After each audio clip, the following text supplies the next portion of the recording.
They're changing the Second Amendment. So it was reading where you can only, they was thinking you can only keep and bear arms in your house, which doesn't even make sense. They're changing it to where you can actually open carry. But a lot of people think that that's all one statement about the militia, keep and bear arms, and the infringement. It's three statements. It's the right to have a well regulated militia. That means you don't have to be a bunch of uh, people that just gather together. You can actually regulate it. You can upgrade. You can have membership. It's allowing you to regulate, to have in your militia to regulate. I don't know in there where it says anything about having to have a permit to have a militia though. I don't know where that's in there. So that's an infringement. Having a uh, permit to get a license or whatever to start a militia. That shouldn't be, that ain't right either. And then the second part is to keep and bear the right of the people to keep and bear arms. And that's the second part. It's everybody's right to they can defend themselves, and that's to it doesn't say anything about tyrannical government. It's the right to keep and bear arms, and that's what it is. And they knew arms. I mean, they went from they upgraded arms, and they didn't say anything about we're not going to allow upgrades. Of course, they're going to allow upgrades. They upgraded. They was waiting for uh, better rifles back then. I think there was just no. The repeater was there was a repeater back then, but they didn't. It wasn't like I don't know what country it was in, but anyway.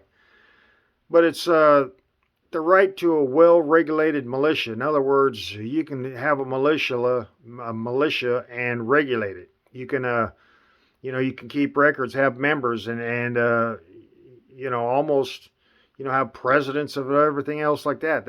That's what well-regulated means. It doesn't mean a ragtag bunch of people get together and have weapons. They say it's you have a right to have a well regulated militia, not be regulated. It has nothing to do with being regulated. It's the people themselves that are part of the militia regulate it. That they can better improve the militia. They can train and all that. And the second part of to keep and bear arms, for the right of the people to keep and bear arms, then that's for defense or whatever comes your way. For it's your right to keep them. As long as you're within. I, anyway, you can't just go out and murder people with it. But the third part is shall not be infringed. I think they put that in there to the Second Amendment is because they put it in the Second Amendment because if that's where the protection is, and they're thinking, the Second Amendment and shall not be infringed. It's not just for the Second Amendment. I think it's for all the amendments. I think they're trying to hold the Bill of Rights to keep people from changing because all the loyalists that they could see that were coming back from countries, they fled the country to other other places. Not all of them, but some loyalists left.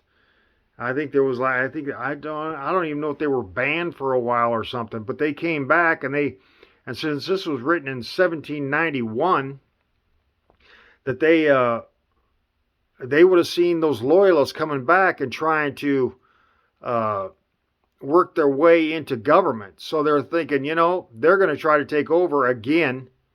They're going to try to give it back to England, and so that's what the militia's in there for, and that's where everybody's got the right to keep and bear arms, and also it's and it shall not be infringed, and that's what the three parts are for. It's not all one thing. You have to be in a militia to have a weapon at any right. And it's not just the Second Amendment that shall not be infringed, it's all the amendments. And Yeah, I'm pretty sure he saw the loyalists coming back, trying to get into government, work their way. They knew who they were, and they were trying to work their way up through being elected.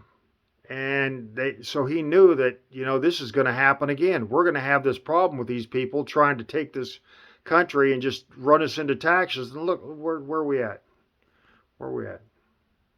The loyalists have turned they were loyalists, and then they were some other name, and then they turned to Democrats. I can't remember what the name they claimed instead of loyalists, but that's what that's all about.